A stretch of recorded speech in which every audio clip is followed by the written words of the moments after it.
Hey, everybody, before we start the show, I want to let you know that this podcast is brought to you by Audible. Audible is a great audiobook service, and if you go to audibletrial.com/DSPN, you can get 1 month of their audiobook service and a free audiobook right now when you sign up at audibletrial.com/DSPN.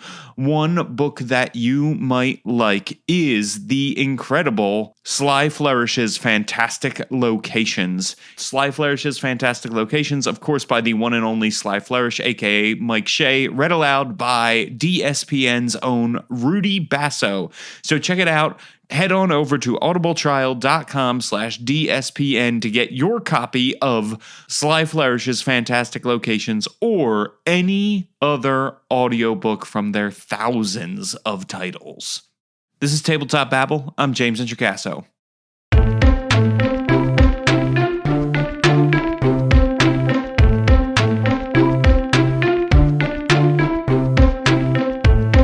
Today on the show, I am talking with Jeff Stormer. Jeff is an amazing game designer and the host of the Party of One podcast. He was on here to talk about two-player RPGs a few episodes back, and now he is here to talk about his own original role-playing game, which is for more than two players, called Mission Accomplished. And he's also talking about comedy in games. Here is my conversation with Jeff. All right, everybody, now I'm here with an amazing game designer and a wonderful human. Jeff, welcome back to Tabletop Babble. For people who don't know, who are you and what do you do in the world of tabletop role-playing games? That's a great question. I am Jeff Stormer. I am apparently an incredible game designer and wonderful human, which might be the one of the nicest intros I've gotten. I am taking a moment to compose myself. I am a podcaster. I host Party of One, which is an actual play podcast focused on two-player role-playing experiences.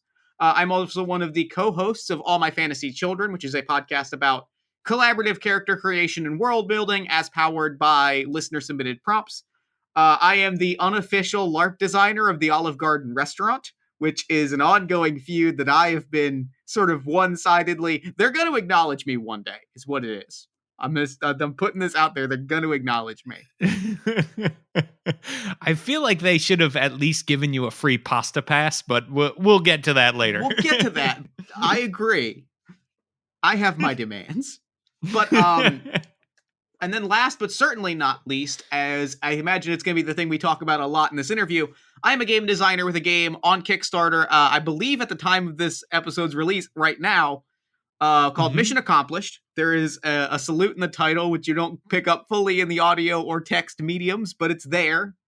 It is a role-playing game of super spies and office meetings for 4 to 8 players, inspired by TV shows like Archer, or Better Off Ted, or The Venture Brothers.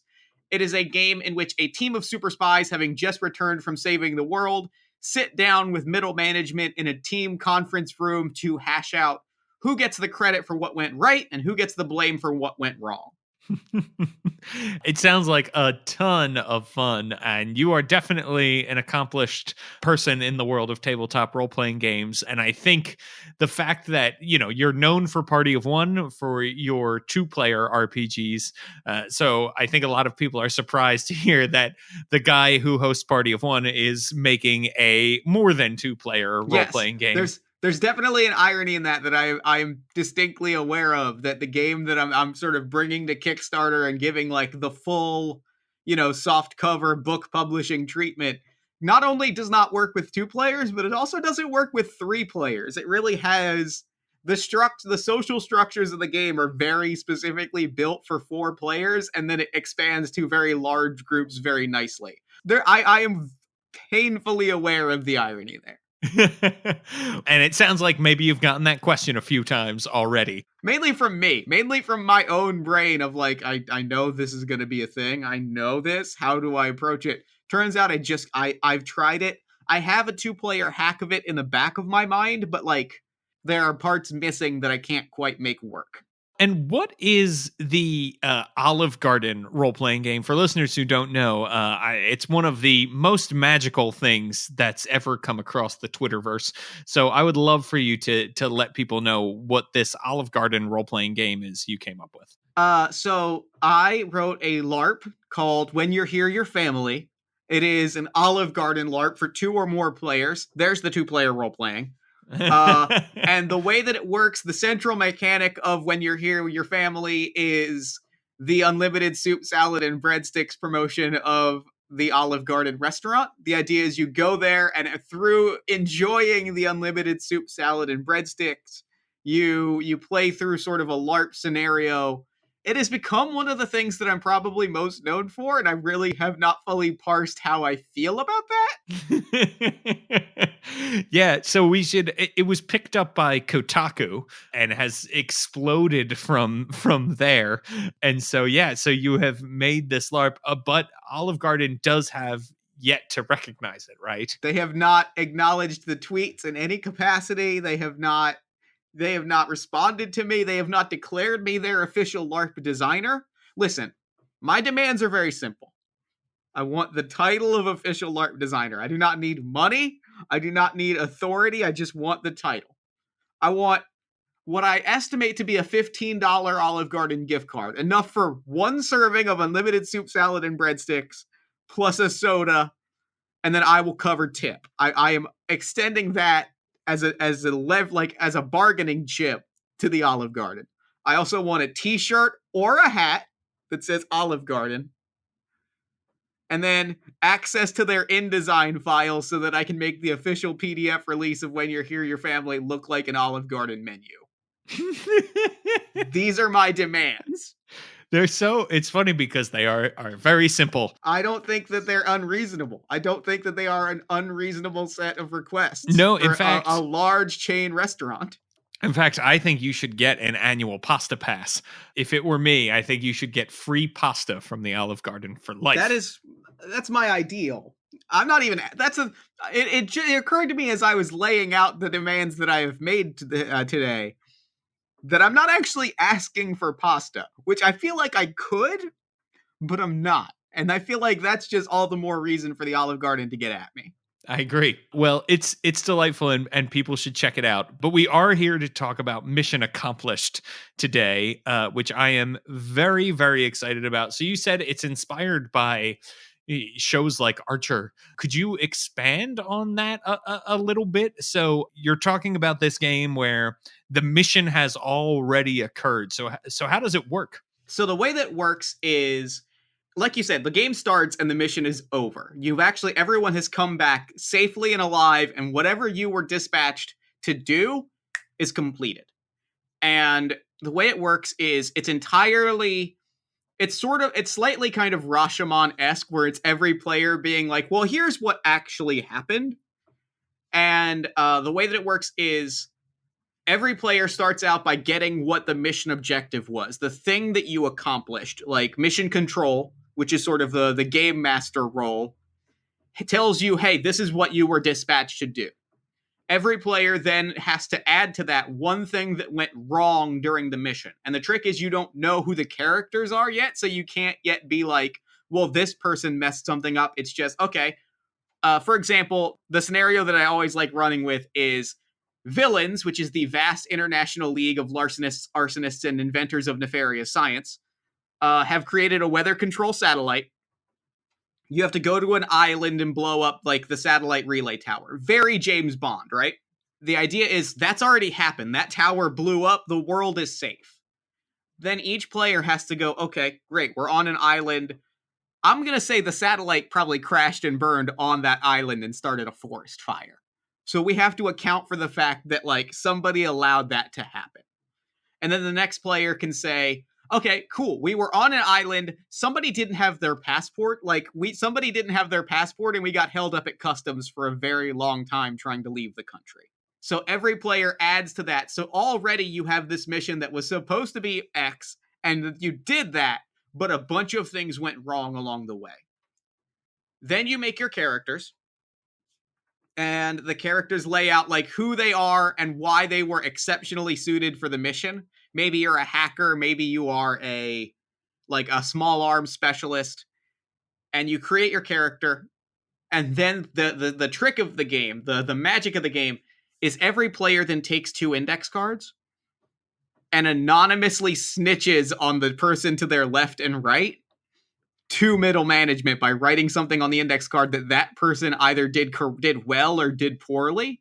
So, and you hand these cards off to mission control. So you create a super cool spy character and have no idea what you actually did on the mission until mission control puts a card on the table during this large debriefing session team meeting of, hey James, it says here that you were smoking cigarettes and throwing lit cigarette butts onto dried leaves. Is that accurate? And then you have to explain why you doing that was part of the plan and trying to spin that into a positive.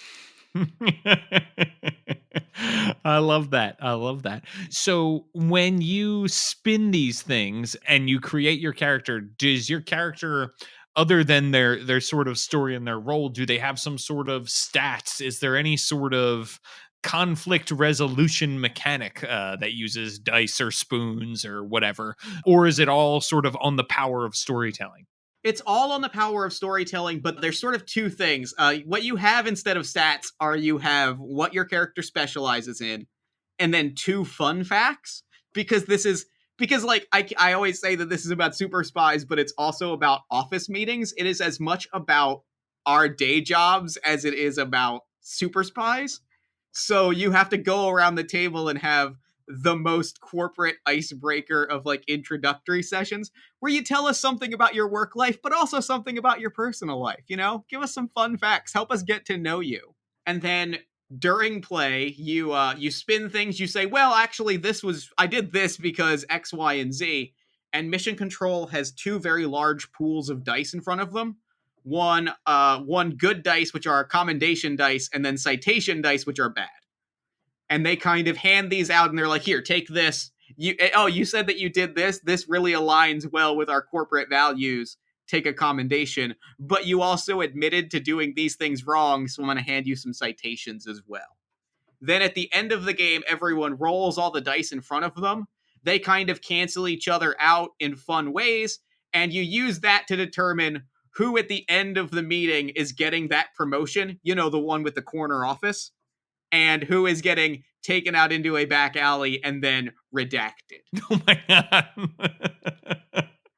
Wow. So the stakes are high for sure. Stakes are high. It is Black Ops. I mean, it is the stake of the fate of the free world is in balance. That's so excellent, and it's just so fun to have that mechanic. It reminds me a lot of Fiasco. Yes, it is very much like Fiasco, except instead of choosing to pick a dice, somebody is arbitrarily handing them out. I would describe mechanically, it takes a lot from Fiasco and a lot from Paranoia in terms of a GM that is actively trying to undermine your success, being like, actually, that sounds a little bit more like you did something wrong than like you did something right. You know what I mean? Do you understand what I'm saying to you? Now, when you write things down on these index cards, they can be good or bad, right? For the person to your right and left. So it is the person to your left or right. Mm-hmm. One of them did something good and one of them did something bad. Nice. So you have to write one way that they contributed positively, but then the other person did something bad. So it can be that you get 2 index cards written about you and they're both bad. Right. It's equally likely that they're both good things and that you just are the star. But mission control is advised whenever, to pull back the curtain a little bit, in the GMing section, the mission control is advised if something is written down well, if they did something well on the cards, to find any excuse to turn that into a bad thing later. That's great. Yeah, it really allows mission control then to throw some curveballs. You've played this game, right? You've play tested it? Yes. Yes. A bunch. So in your playtesting, how close is it? I'm going to think of the very specific there's a specific episode of Archer that is like this. Archer's probably in terms of play structure, the biggest influence, because there's so many episodes that start out in Mallory's office where Mallory is like, what happened? And then it keeps flashing back, and they'll play through some of the episode, and it'll flash forward, and then you'll, like, Ray will say something like, yeah, and that's when you shot me, and it'll flash back, and he'll be, like, on a crutch that's just been slightly off frame the whole time. And that's very much, like, the experience of playing the game. That's awesome. And it's great because it also, Archer is sort of the king of justification, right? That he's always justifying his poor behavior, and so is everybody else on the show as to why they're doing things poorly. I originally had a lot of paranoia in my mind, but then as I was writing it, like, I was like, well, I kind of don't want to just make this like as I was starting to think this might be something that I didn't want to be a fan thing, I kind of looked at it, and we had been watching Archer on Netflix, and I was like, you know what? This is basically an episode of Archer. Like, this is basically like what they do on Archer, where a character will say, yeah, no, I was on my phone, but I was on my phone because I was calling in backup. And then later on, you'll hear like another character's phone ring, and they'll ignore it, and they'll be like, yeah, I ignored it because I had guns aimed on me. Were you not aware that they had guns? And like every character ends up looking kind of bad. And that was the specific thing that I was after. That's awesome. That's really, really great. And so this is meant for one shots, I take it? Yeah, it's very one shot driven. There is an optional, I don't want to spoil anything about the end game, but like there is an optional like ongoing play mechanic, keeping in mind that characters are guaranteed, at least one character every game is guaranteed to not be like to have been a new character. Right.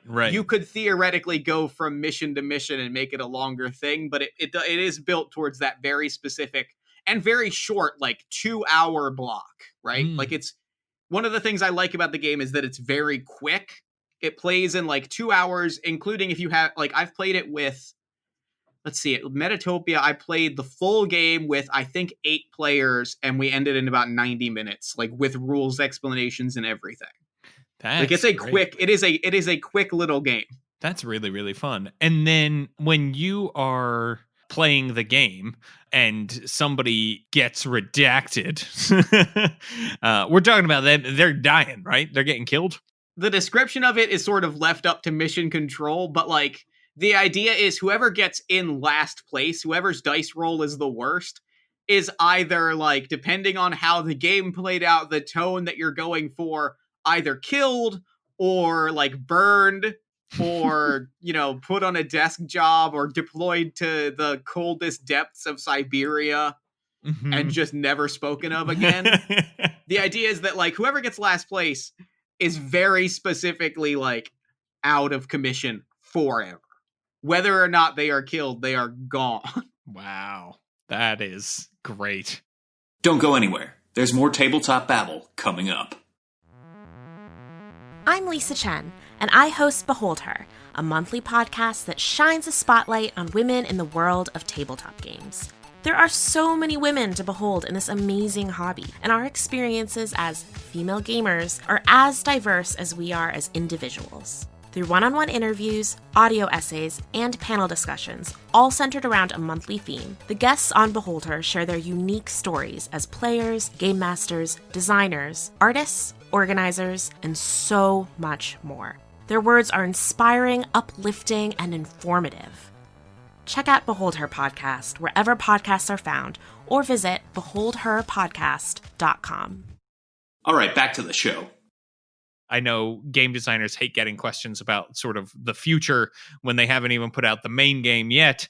But have you ever thought about taking this and applying it to something other than Super Spies? So actually, yes, it works for a lot within a like. I'm actually I'm doing a bunch of different podcasts to promote this Kickstarter, and one of them is like a fantasy themed actual play. So we're taking the rules. I'm going to reword a couple of the player handouts, and we're going to play it out as a thieves guild. Nice. Yes. And I told them when they approached me with the idea, I was like, here's the deal. We can absolutely do that. It'll play perfectly. Like, it'll fit You just have to be aware that the organization that you're going to be is going to be played is going to be needlessly bureaucratic and full of like middle managers and people trying to undercut one another in team meetings. Because to quote my friends James and Brandon at Stop Hack and Roll, there's the genre of the game, which is Super Spies, but then there's the true genre of the game underneath that, which is, boy, do I hate office meetings. That's great. Well, and it sounds like, right, you could do it for a mob heist gone wrong, right? Because there is that bureaucracy in some big organized crime organizations and stuff. Yeah, you could absolutely play it in like a mob heist gone wrong would be very good, because then you can be like, well, we're in a prison cell and somebody's getting ratted at. Like, somebody's gonna have to confess to this today, and somebody's gonna walk away with all of the money. You could like any sort of situation that is like needlessly that has sort of like big dramatic action that is in the past, and also like a needless amount of bureaucracy and like meetings. I think you could play Mission Accomplished and make it sing. You could do to pass the test of if it's a great role-playing game, you could do a Star War with it and just have it be like, somebody's got to talk to Vader. Somebody's got to go into that office and talk to Darth Vader. It's not going to be me. Wow, I really want to play this game right now. So we are recording this before your Kickstarter goes live, and I know things change, right? Not everything is set in stone. But talking about the Kickstarter, what sort of buy-in levels do we have for this Kickstarter? What kind of backer levels are we looking at? So we're still hashing out the specific details. This is where I plug the people I'm working with, which is Third Act Publishing, which is an incredible organization. Jim McClure and Jim Merritt are brilliant. We're still hashing out those specific details. We know that the soft cover is going to be, I think we agreed on 20. I think it's going to be 20 for a soft cover, 12 for a PDF. Don't quote me on that. Don't at me if it's different. But I think that's kind of the base level, and then we'll have some sort of more elaborate kind of stretch goalie, or rather higher backer level things. I know that we've talked a little bit about and this is probably one that I'm definitely going to run with, is having me run a game of Mission Accomplished for a group of like high level backers, because the secret is that I actually just love running this game and being the worst mad with power middle manager I can be. So that'll probably be up there. We've talked about a few other things, but I know that like those are the two kind of base level things that we're looking at, because I figure that's a good solid starting price point. Yeah, that sounds awesome. That sounds really, really good. And I know, probably against the advice of Jim McClure, I'm wondering if I can get you to tease out some of your stretch goals here. I could do that, but I would have to redacted you. Which is my fancy way of covering the fact that I'm not sure yet. Got it. Well, it sounds really awesome, and it sounds like it's going to be a lot of fun. Do you envision the game as an introduction for people who have never played role-playing games before? I could definitely see it, because like we talked about, there's not really complicated rules, and it's sort of a lot of what I think it does well is basically like, it's a very good showcase for yes-anding, where you are given a prompt and basically like you're given the very basic instruction of like, here is your prompt, explain why what you did is a good thing.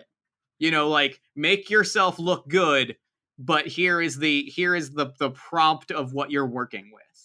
So I think I could definitely see I've played it with people with very little role-playing experience, from none to very little, and they seem to get it like that. Like, they seem to immediately be like, okay, I understand like what we're doing, I understand what we're actually doing, and I understand how the game pieces are going to support that. I kind of see how all of the parts are going to click together. So yeah, I think it could be a very good introduction to that idea of, and the other thing that it does well, the game is competitive, but not really. And it kind of teaches you how to, in a supportive, collaborative way, disagree with each other. Right. Yeah, I remember the first time I played Fiasco being like, well, I need to get all of the dice so that my character comes out on top. And then at the end of the game being like, oh no, that's not what it's about. It's about telling a great story together and having a ton of fun doing it. And it sounds like this game is the same. Yeah. And it very specifically is like, it tells a story where you're all out to get each other and you're all in it for yourselves. But there's that implicit knowledge that you get as you're writing the index card. There's the thing that you're overtly doing, which is, oh, I'm going to write something down and try to like get somebody to look really bad. But then there's also the knowledge in the back of your mind that, oh yeah, there's definitely two things being written about me that are going to make me look like awful. And so like it teaches you a little bit of that, like, or rather the game is engineered in a way to get you to feel that freedom to be like, oh, I'm definitely going to throw you under the bus because I know that the way that the story is going to play out is I'm going to get thrown under a bus before the end of the game. How is it as far as comedy goes? Like you, Jeff, I consider you a trained comedian and performer.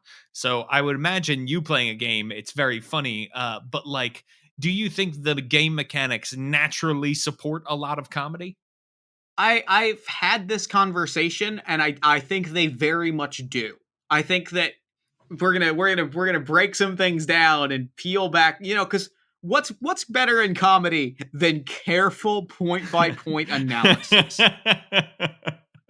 It's everyone's favorite thing, is explaining jokes. Yeah, exactly. Yeah. But if you break down like stuff that is sort of designed to make us laugh, like on a very basic level, there's a few different things, all of which are kind of at play in Mission Accomplished. There's the idea of the surprise of the unexpected reveal is something that is inherently kind of funny.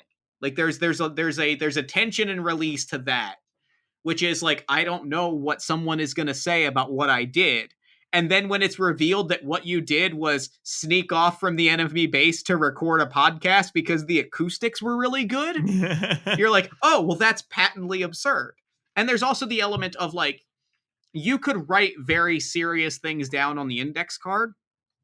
But I don't think, but like in the games that I've played, it doesn't come at like, people naturally kind of float towards like, I'm going to write something down because this is going to be shown to everyone in like a very big dramatic fashion. People naturally float towards, oh, I bet it would be funny if I had written down this. And so the game explicitly saying, yes, chase that impulse, write down the first thing that comes to mind, leads to people writing down silly things to make the table laugh. Wow. And the other half of it, the other thing that is designed to make us laugh is empathy. When you relate to someone and like you laugh. And so the way the game sort of goes over the top with that kind of unbearable like office meeting atmosphere, but also the sense that like I talked about earlier, the idea that I'm gonna like backstab you because I know you're gonna backstab me in a minute. It creates this sense of like, we're all in this together. We're all experiencing this ridiculous thing. We're all kind of on the same page, even as we're at each other's throats. There's that kind of shared camaraderie that builds towards comedic resolution. And so like, those are very specific things in the game that are by design to make it and to like build to a comic sort of set piece. Man. That's awesome. That's really, really cool. Yeah, I very specifically wanted this to be like a funny game. And I've put a lot of thought in, and I've read a lot of like funny role-playing games, of which there aren't many, but like I've obsessively read the one, like Fiasco, like I've looked over, I've thought about a lot.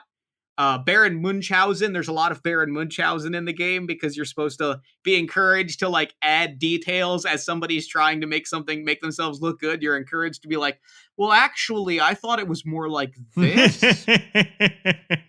Like, so I've thought a lot about the games that are designed to make you laugh and how they do that. And those are all kind of present in Mission Accomplished. Wow, that's really cool. How much of this is brought on to by your own personal experiences in meetings? I have had an office job for a decade now. The work is often fulfilling, but like there's parts of the corporate, like a lot of the game is built from like my having this very corporate office job for a decade and being in meeting after meeting and going, okay, and watching the way that people act, especially in the very specific situation where like somebody has to explain something that is not popular, or where something has gone wrong and somebody is looking for like a patsy. Oh, oh God. There's that very specific experience of watching people be like, yeah, no, I did that because I don't feel like I was informed that wasn't. And the way that people talk in meetings, so much of that is like baked into this game. And funny story is I didn't realize that. It took a playtest at Metatopia. We played through the entire game. We were in the feedback session at the end. And somebody went, this was the most fun office meeting that I've ever had. And I sat there in my chair for a second, looked at my notes, and said, oh no, I wrote a game about my day job. And I just sat real quiet for a while. Yeah, you could really do a low stakes version of this game, right? Oh, for sure. You could definitely just do it as Office Space. There doesn't need the secret is that spies don't need to be there. You could definitely do it as somebody accidentally emailed a press release to our competitor, and now they know about our promotion. We kind of need to know who did that. You're not in trouble. Let's specify that up front. You're not in trouble. We just need to know that so that we can kind of like figure out what training you need in sort of what the proper protocol is for how to best distribute this information. Sorry, I got caught up in things for a second and I started to see red. What happened? Where are we? But that's why we do Super Spies, because it's a little more fun to tell that story. And I was playing it, the last playtest that I did, I was talking to a friend who was one of the players, and she had said, like, this whole game, I've just been, like, low-key anxious in, like, the best way possible, because it's just giving me the feeling of being in every, like, awkward meeting with a manager and trying to, like, justify things. So now you're ready for a promotion, is what you're saying. I've been ready. I mean, I've been ready for a promotion for 5 years now. And I'm a little upset at the implication. But you know what? That's fine. This is clearly a messaging issue. We just need to kind of discuss out. Obviously, I need to present a better case for my strengths and opportunities. It's happening again. It is happening again. Oh man, this is awesome. I can't wait to get my hands on this. I'm really happy with how the game has shaken out. Like, it's turned out better than I could have hoped. That's awesome. That's great. So if people are interested in Mission Accomplished, where should they go? What should they do? You should go to Kickstarter. Just type Mission Accomplished into the search bar. It should be the only result. Unless somebody else has come up with that name. But you can do that. You can follow me on Twitter. I'll be tweeting about it a lot. You can also head to Third Act Publishing's website, which is a very good website that I'm not just talking out to remember what it is. Look up Third Act Publishing on a website called Google. It should be the first result. There's going to be a section about Mission Accomplished there. And yeah, go back the game. It would mean a lot to me. I think it's a great game that will create a lot of very great, very silly role-playing game sessions. It is a great comedy development vehicle, is how I would describe it. Awesome. Well, I think it is going to be a lot of fun, and we will link everything to over at don'tsplitthepodcastnetwork.com. Jeff, if people are interested in you and want to know more about Olive Garden's in-house RPG designer, where should they go? What should they do? Well, I'm not sure about that because they won't respond to my emails and phone calls, and I'm currently recording this podcast outside of their offices, and they just seem to be ignoring me, so who knows? But if you want to find more about me, you can follow me on Twitter at PartyOfOnePod. You can find a lot of the work stuff that I'm doing at jeffstormer.com, which is my under development professional site, which will have links to my game design stuff and podcasting stuff, all that kind of stuff. You can find Party of One at partyofonepodcast.com if you're interested in two-player role-playing games. You can also go to allmyfantasychildren.com to learn more about character creation and world building stuff. Well, Jeff, thank you so much for joining me. Oh, thank you, James. This is a pleasure. This was great. This is the most fun I've had on a podcast all day. So That's great. Thank you. I win. I win, everybody. You will not be redacted this time. So thanks so much for joining me, man. I really appreciate it. Thank you, James. This has been a delight. That was great. I love chatting with Jeff. And if you love hearing Tabletop Babble, do me a favor and give us a shout out on social media or tell a friend about the show. Word of mouth is the biggest way we grow. Also, if you could head on over to iTunes and leave us a 5-star review, that would help us out a bunch. Really helps new people find the show, no matter what podcatcher app you are using. And if you leave us a 5-star review, I will read your words out loud verbatim and credit you. You can make me say anything you want, like Iron Man 1231, who left a review entitled Wide-Ranging and Thought-Provoking. Great topics are covered in the world of D&D, making this a really good podcast for DMs and players. Highly recommend. Also remember, D&D is like sex. Don't take it too seriously. Thank you so much for leaving us this review, Iron Man 1231. I really, really appreciate it. People, you can follow me on Twitter at James Introcaso. That's at JamesIntrocaso. And you can check out my blog, which is all about the game design I've been doing at worldbuilderblog.com. Also, if you like this show, you should check out Tabletop Voices. It's a new podcast right here on the network that I host. I am doing one-on-one interviews with some amazing game designers, getting their stories so you can, 1, find some new awesome game designers, and 2, learn how to break into the industry yourself. If you're interested, head on over to don'tsplitthepodcastnetwork.com or search for Tabletop Voices wherever podcasts are distributed.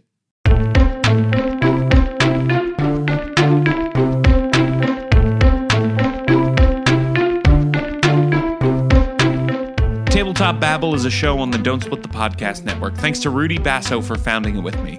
Our theme music, which you're listening to right now, was provided by Battle Bards.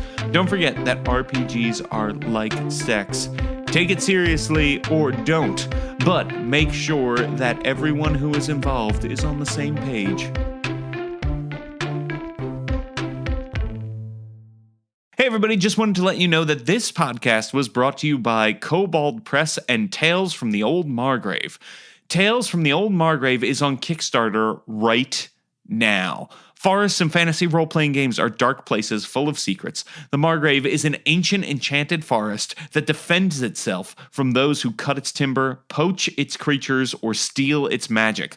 Within the borders, the old ways are strong, and the words of druids carry great weight. Griffins, dragons, and stranger creatures nest and hunt, undisturbed by humans, dwarves, and other lordlings. Until the adventurers show up. Tales from the Old Margrave is 2 amazing books, and right now I am one of the stretch goals. This project has funded. It is blowing through the stretch goals, so head on over to Kickstarter.com and search for the Old Margrave. That's Margreve from Kobold Press, or you can check it out at koboldpress.com. One book is Adventures, levels 1 through 10, and tons of amazing DM options. The Player's Guide is the second book that includes new races, druid and ranger subclasses, plus tools, backgrounds, and plenty of forest-themed spells. Check it out. Also wanted to let you know that this podcast is brought to you by Archvillain Games. Right now, Archvillain Games is having a Kickstarter for their character sheet gauntlets, which are binders for your character sheet. They have patent-pending design, figurine-level detail, and they make your character sheet the most beautiful thing at the table. There's detailed covers for fighters, rogues, clerics, wizards, and an awesome dragon cover. Each one holds up to 5 character sheets, and you can use a custom character sheet that you create to fit, or guess what? It's ready to go with the standard 5e character sheet. I got to touch and see these things in person at the D&D in a Castle convention. They are incredible. You can get them painted or you can get them unpainted and get a paint kit add-on from Army Painter so you can make your gauntlet look exactly the way you want it to. Over $40,000 was spent on design and prototyping. These are made of high durability ABS injection molded plastic. There is so much to love about these things, so head on over to archvillaingames.com or search for Archvillain Gauntlet on Kickstarter today. You want to get in on this. These things are really, really awesome.